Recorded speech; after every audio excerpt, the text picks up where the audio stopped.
1951, in what is now known as Iraq, archaeologist and explorer Sir Austin Henry Layard discovered a library with 22,000 tablets containing what we know to be the earliest writings on Earth. The writings date back to over 6,000 years ago, when the region was known as Mesopotamia, Sumer, and Babylon.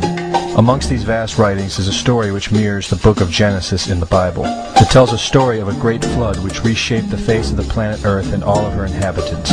It tells a story of a tower built and the creation of the spoken word. One of these scrolls includes a star map of what appears to be a sun and its planets. The writings include detailed descriptions and maps of our solar system matching what we know today and beyond. It includes a 10th planet in an orbit between Mars and Jupiter.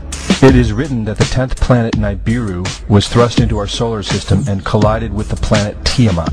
The remaining bulk of Tiamat over time became Eridu, the Earth as we know it, and the rest of her became the asteroid belt. In retrograde to the other 9 planets, Nibiru took orbit around our Sun in a long ecliptic or apogee. Lasting 3,600 years, it passes between Mars and Jupiter. In recent years, based on the patterns of our known solar system, astronomers have been looking for a planet with this same orbit. In search of this planet, they discovered the planet Pluto. The search continues. According to the ancient texts, this detailed information was given to them by the Anunnaki, or those who from heaven to earth came. They described the Anunnaki as a reptilian race of gods which came to the earth in fiery ships from their home planet of Nibiru, the 10th planet. It is written that these Anunnaki came to the earth to mine gold and other elements to serve in protecting the atmosphere of their distant home planet. After a workers' revolt, the Anunnaki rulers began to genetically alter Cro-Magnon man to create a slave race, resulting in the human race. It was said that we were created by the gods in clay vessels. It is written that man was forbidden to depict the Anunnaki in their actual form. Just prior to the Great Flood, the bulk of the Anunnaki would return home, leaving numbers of them behind to watch over the earth. Anu was king. Assigned to Anu to heed his instructions. 300 in the heavens he stationed as a god. The ways of earth to define from the heaven, and on earth 600 he made reside, after he all their instructions had ordered. To the Anunnaki of heaven and of earth he allotted their assignments. This story of reptilian gods from the heavens creating man is not at all uncommon. It in fact can be found in most every region of our planet. In Japan, emperors claim descent from dragon gods who came from the sky. Australian Aborigines teach of a reptilian race which lives underneath the earth and governs over men.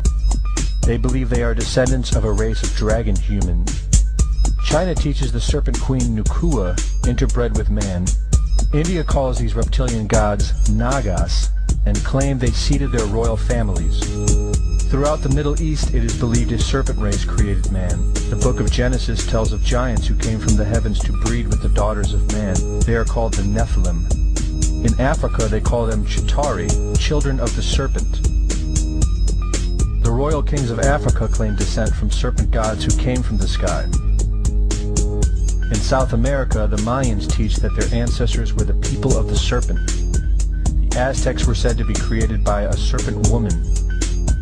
In America, the Hopi Indians believe sky gods came to earth to breed with their women and referred to them as their snake brothers. The word Sioux means snakes, and Iroquois means serpents. It seems the only places you will not find this historical story is where the history has been methodically destroyed. The descendants of King Anu in Sumeria and Babylon can be traced throughout time. The pharaohs of Egypt were from the bloodlines of the Babylonian kings. The rulers of the Roman Empire can be traced to Egyptian hierarchy. All throughout Europe, the royal families can be traced back to the great Roman emperors. 34 of the presidents of the United States are directly descended from European royalty, with the remaining 8 who are only closely related to these same bloodlines. In 1934, President Franklin Roosevelt placed the Great Seal, originally created in 1782 by the Freemasons, on the dollar bill. Represented in the Great Seal is a pyramid and the all-seeing eye, known to be used by the elusive society, the Illuminati. Strung together in conspiratorial confusion are secret societies such as the Illuminati, the Freemasons, and the Bohemian Club. In 1917, National Geographic did a story on a place in Montreal, California called Bohemian Grove. The story reports a place where the world's elite, members of the Bohemian Club, retreat to in late July and conduct an ancient occult ceremony called the Cremation of Care. Every year in July, the world's leaders, media moguls, and members of the World Bank spend 2 weeks of what is known as a men-only retreat at the Grove. In the year 2000, BBC television show World of Wonder infiltrated Bohemian Grove with hidden cameras and aired the video on the BBC. The video shows the large mass of men donning red and black robes and once again conducting the Cremation of Care ceremony. The altar is at the base of a 200-foot owl, the Babylonian symbol of the god Moloch, the god of human sacrifice. In the video, a body is delivered upriver to the altar where it is set on fire. Upon being aired, members of the Bohemian Club reported that the ceremony is a put-on, merely done for entertainment and fun.